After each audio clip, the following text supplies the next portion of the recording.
Today is Tuesday, March 11th. We'll tell you what's behind Wall Street's worst day of the year so far, and what concessions the U.S. wants Ukraine to make in peace talks today. Plus, the world is marking 5 years since the start of a global pandemic. Criminals may be targeting at least 2 of Elon Musk's companies. And how well do you know your dog? One study found humans are actually pretty clueless. Those stories and even more news to know coming up. Welcome to The Newsworthy. All the day's news in around 10 minutes. Fast, fair, fun, and on the go. I'm Erica Mandy. Thanks so much for being here. You ready? Let's do this. Early this morning, reports say Ukraine unleashed what seemed to be the biggest Ukrainian drone attack on Russia in the 3 years since Russia invaded. The AP cites Russian officials who say hundreds of Ukrainian drones were launched. At least one person in Russia was killed, and others were forced to evacuate. The attack sparked fires, and transportation in the region was suspended, though many drones were shot down. It came after Ukraine reported hundreds of Russian drone strikes over the weekend that killed dozens of people in Ukraine. And it came the same day America's top diplomat is meeting with his Ukrainian counterparts to talk about peace. Secretary of State Marco Rubio is in Saudi Arabia for talks with Ukrainian leaders. He says he at least wants to talk about a framework to end the war. But Rubio also says any peace deal is going to have to include Ukraine giving up territory, which so far Ukraine's government has not been willing to do. Of course, this comes after a heated Oval Office meeting that came to a head when Ukrainian President Zelensky told President Trump he would not agree to a ceasefire without security guarantees. Since then, the U.S. has cut off military aid and intelligence sharing, though that will be up for discussion today. The U.S. stock market tumbled to the lowest point in several months. Economists are blaming President Trump's on and off again tariffs. Investors have said they worry the moves will either hurt the economy directly or create enough uncertainty to keep people and businesses from spending money. So there's been a sell-off. And remember, President Trump says he won't rule out a recession sometime this year. For now, though, by most measures, the economy is still in good shape. The White House notes that since President Trump came back into power, multiple companies have made huge investments and promised to create thousands of American jobs. Many economists agree the way the economy goes depends largely on how the trade war shakes out between the U.S. and its 3 largest trading partners, Mexico, Canada, and China.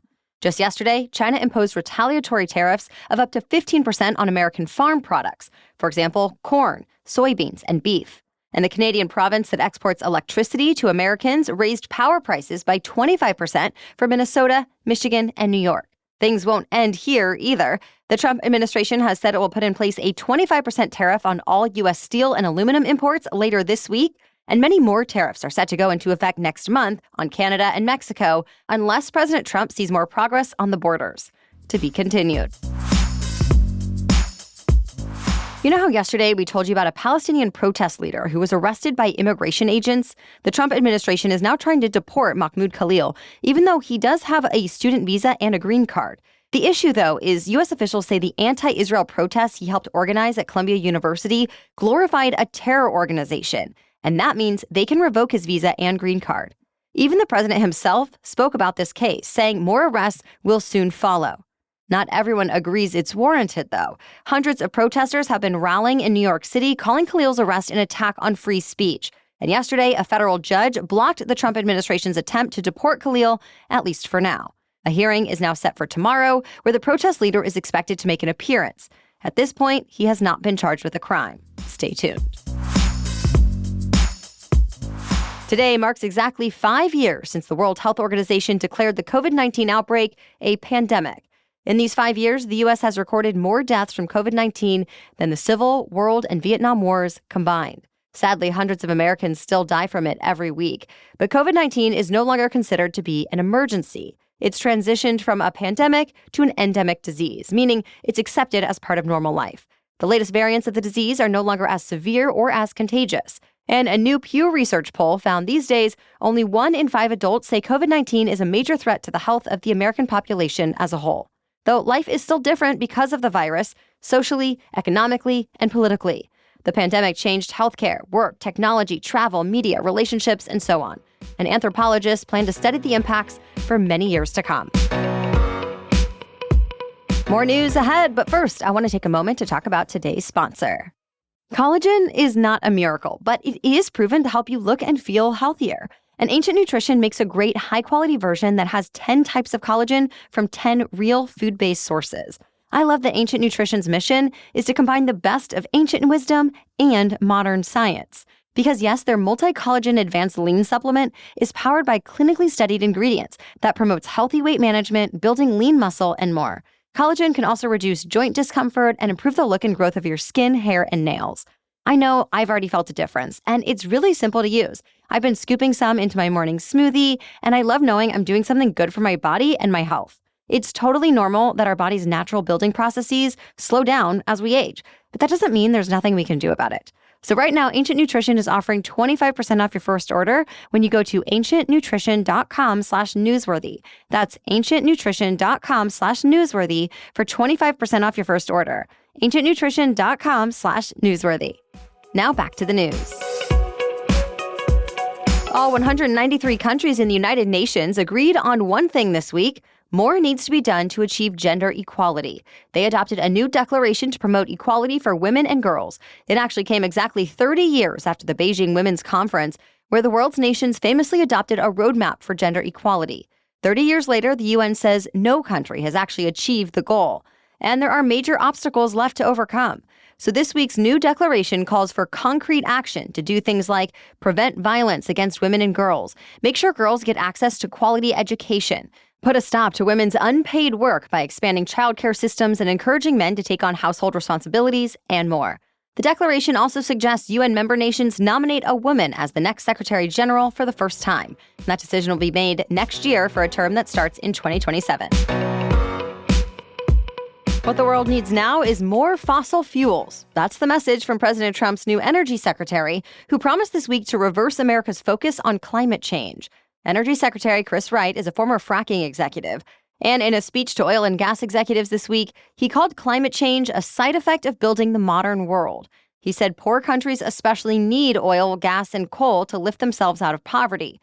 But Wright made it clear he's not against renewable energy, but he said there's no way wind, solar, and batteries alone could ever replace natural gas. It was a big turnaround from a year ago when President Biden's energy secretary told the same gathering the transition to renewables is unstoppable.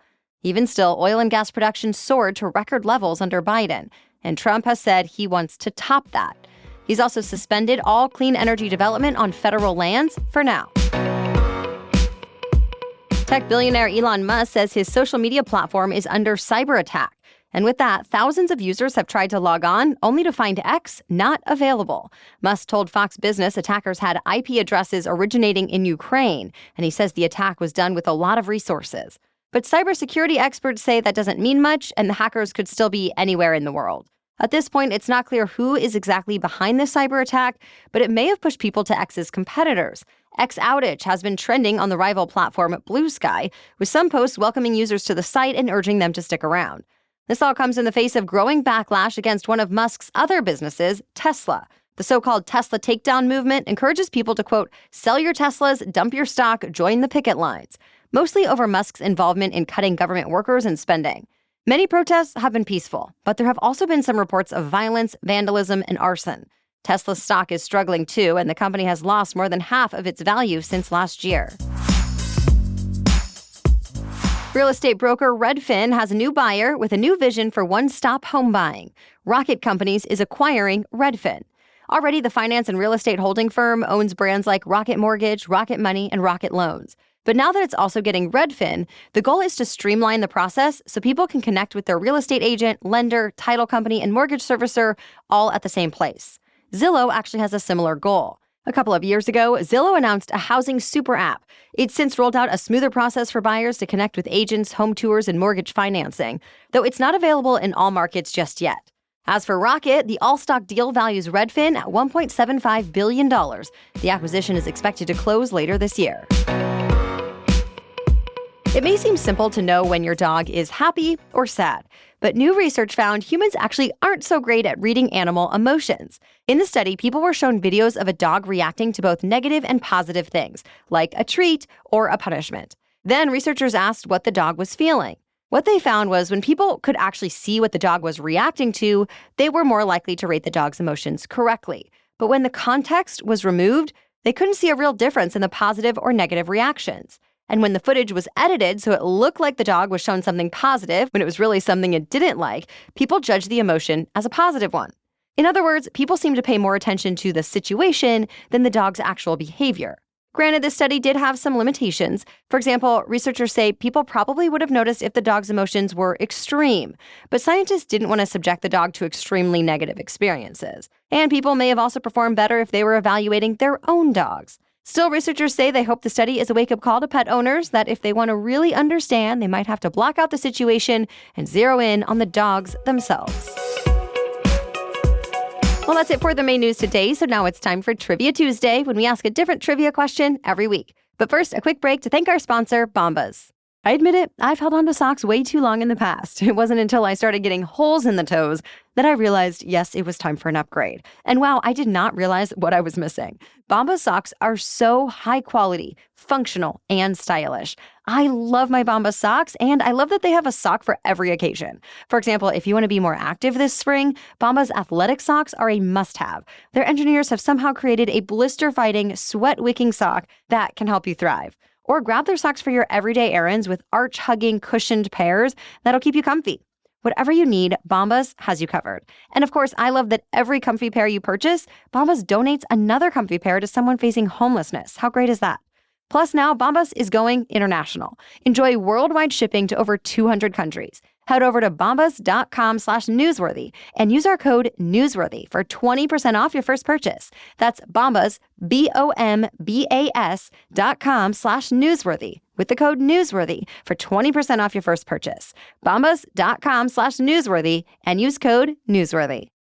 Okay, now back to Trivia Tuesday. And today's trivia question is, what is the only ancient wonder of the world still standing? You can play along with us in our weekly roundup email that comes out every Friday. As for last week's trivia question, what was the most expensive movie to make? The answer is Star Wars: The Force Awakens. The budget was $447 million, but it did actually make some money too. And The Force Awakens became one of the highest grossing movies of all time, bringing in more than $2 billion worldwide. Other movies that took more than $300 million to make include other big-name franchises. For example, Jurassic World: Fallen Kingdom, as well as a few of the Avengers installments, Avatar: The Way of Water, Pirates of the Caribbean: On Stranger Tides, and another Star Wars movie, The Rise of Skywalker. Thank you so much for joining us to get caught up on the news today. If you enjoy this show, we always appreciate you telling others about it. Or you can further support our work here and get access to ad-free episodes by becoming a Newsworthy Insider. You can start a free trial at thenewsworthy.com/insider. And Wondery Plus subscribers can listen to episodes of The Newsworthy ad-free in the Wondery app. We'll be back tomorrow with the latest news to know. Until then, have a great day.